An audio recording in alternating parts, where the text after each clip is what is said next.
toddlers. She climbed the porch steps, carrying a can of vanilla Coke.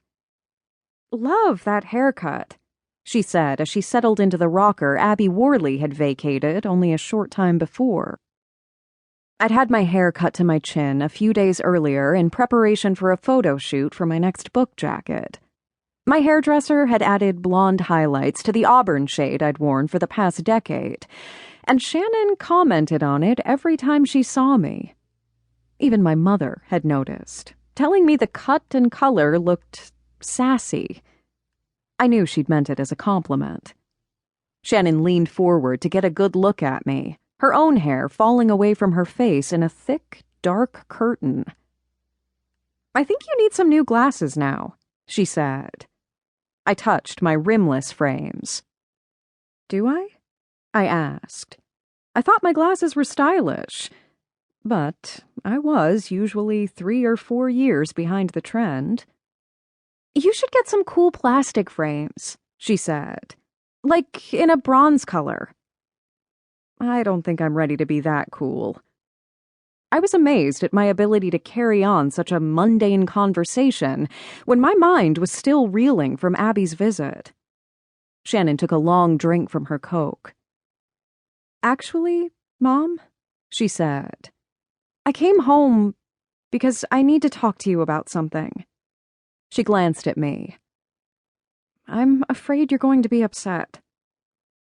"Tell me," I said, wanting her to spit it out before my overactive imagination had a chance to fill the silence. She gnawed at her lower lip. Her dimples showed when she did that. "I've decided to live at Dad's for the summer." Shannon looked at me directly then, waiting for my reaction. I tried not to show any, my gaze intent on the dogwood in our neighbor's front yard. "This is no big deal," I told myself. Glenn only lived a few miles away, and it would probably be good for them to have some time together before she went away to college.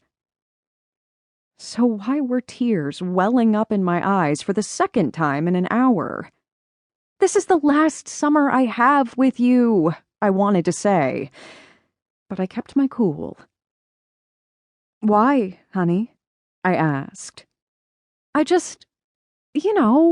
I've lived with you since the divorce, and I know Dad would like it if I stayed there this summer.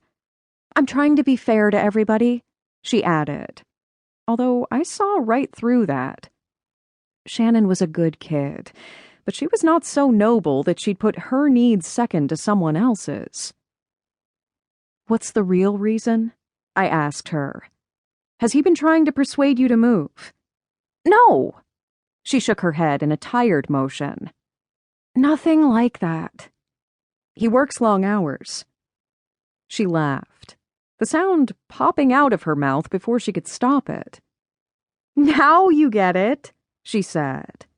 She smoothed her hair away from her face, her Italian charm bracelet nearly full of the small rectangular charms all related to music. "Get what?" I asked. "Mom, I'll be 18 in 3 months," she said, her voice pleading with me to understand. "You still treat me like I'm 10. I have to let you know my every move. Dad treats me like I'm an adult." So that was it. "Well," I said, "now that you're just about in college, maybe we can change the rules a bit." "You'd have to totally revamp your rules for them to be tolerable," she said. "You don't let me breathe." "Oh, Shannon, come on," I said. That was always her argument. She said that I smothered her. I gave her no freedom. I was overprotective, that much I'd admit to. But I was not her jailer. "You haven't even asked to do anything in months, so how can you say I don't let you breathe?" She rolled her eyes. "There's no point in asking you if I can do anything, because you'll just say no," she said. "Shannon, that's not true, and I think you know it. When you go on your book tours, you still make me stay with Erica's family, even though she and I haven't been friends since we were 12, just because her parents are